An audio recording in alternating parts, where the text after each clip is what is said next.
Hello and welcome back. And this is Energy System Lab 2, EST-103. And this is actually week 5, not week 6. This is week 5 and lab 5.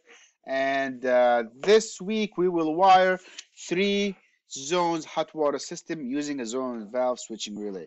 So we did primary wiring, primary control. Then we added an Aquastat. Then we used switching relay, one switching relay. And now we will do 3 zones with multi-zone switching relay.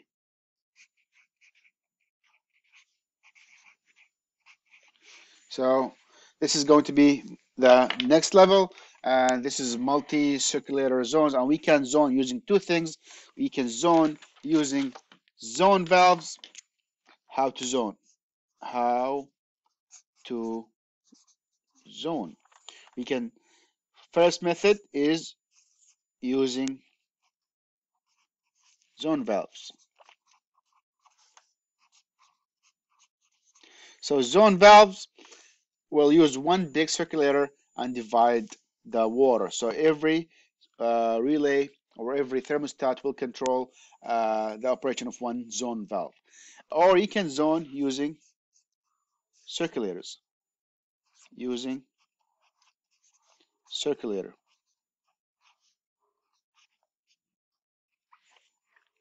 Okay, let's look at what are we going to use. So this time we will use a TACO 3 zone valve or 3 circulators switching relay. And again, we will use the same kind of control for the primary. It's going to be the same. It's not going to change. And we'll add an Aquastat to that. So Aquastat and primary will be connected the same way they were before. The primary will be controlled by the Aquastat. What will happen is you can use the ZR and ZC located in this control over here. This is the ZR, this is the ZC. These will go to the switching relay, the TACO switch relay over here. So these can control different circulators. So make sure it's look at the model and make sure it's controlling zone valves or circulators. So they can either control. There are different models. They're not interchangeable. Some of them can control zone valve, and some of them can control pumps or circulators. The difference is the voltage. The voltage coming out to the zone valve is 24 volts. Meanwhile, the voltage going out to the circulator is 120 volts. So make sure you check what switching relay you are using. Mistake with these boards can actually ruin the board, but some of them are protected with a fuse, so it shouldn't be an issue. So this is a zone valve controller. If you look in here, you'll see these are the zones, and you see the TT. So this can control 4 zones. So you can have 4 different zones. And these zones are doing actually zone valves. So basically, this is our 4 zones in 4 units. So you can have 4 thermostats in 4 rooms, or maybe 3-story house and an attic or whatever, but it's going to be a zone valve, not pumps. Or you can have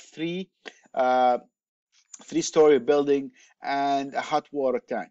So, and again, this one has a fuse because each zone valve is going to be 24 volts. If you look at this zones valve, they have 4 connections, and that depends on the type of the zone valve you have. So look at the zone valve and look at the back of the cover. Just look for the connections and where they go. So these are some of the zone valves they have from TACO. Some of them are 3 wires and some of them are actually 2 wires, but these ones here are 3 wires, and they differ in terms of the pressure.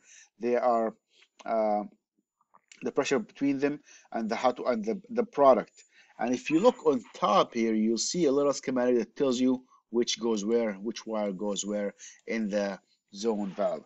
Again, it's always good to have compatible zone valves with the board, but they are interchangeable.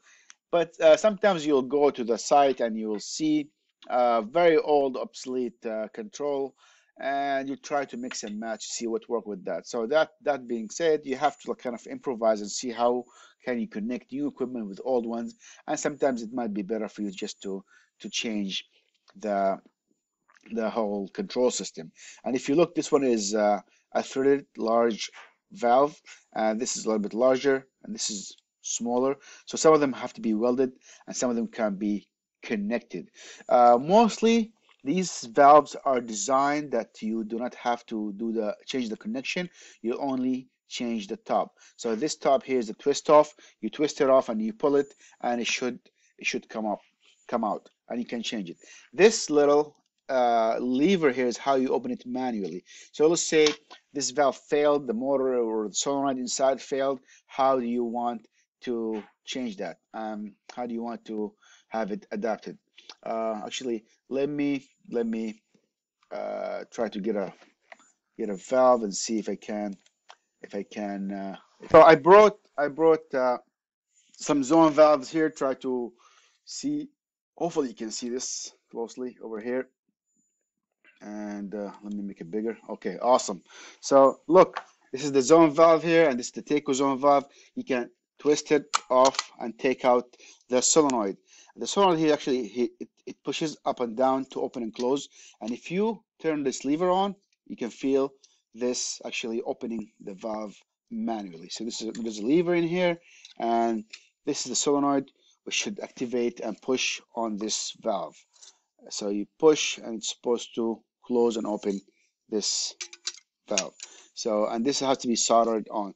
So this is a 1, 2, 3 terminal, and it says here automatic. It will be, if you look here, it says auto.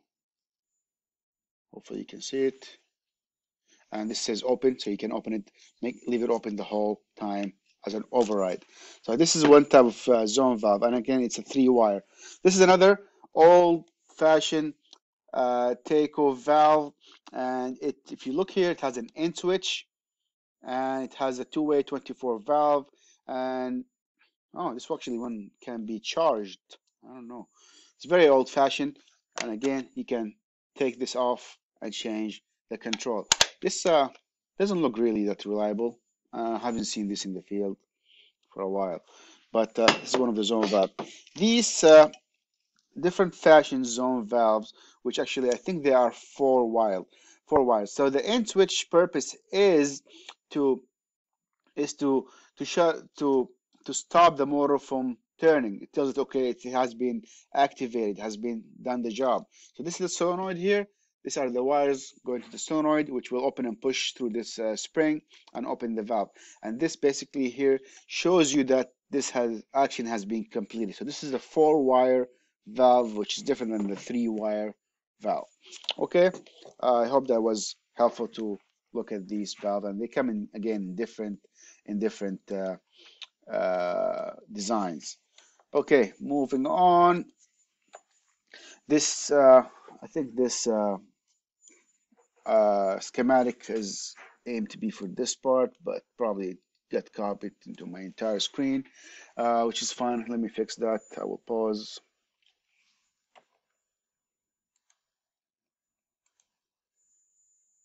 So if you look at this schematic over here, it is what you will see in the back of the cover. These are our switching relays, which we played with plenty so far. So hopefully they will not be strange to you. The breakers, fuse, what have you, and the hotline. And this is the input. Usually they are very labeled clearly. This is going to be your hot and neutral. And you will have, this is your Aquastat, say Honeywell or equal, and this is your primary. It gets smaller and smaller. So this connection you should be very familiar with. Looking here, this will give you priority, which one is going to be heated first. So what does that mean?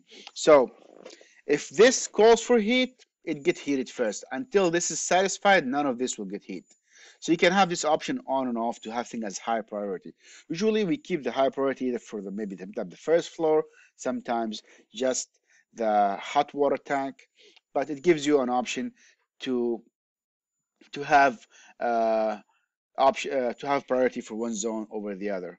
And again, always check the model. This one actually controlling using circulators, not valves. So it is our 504. I think there is the valves have different number. I think 400 or so, so on.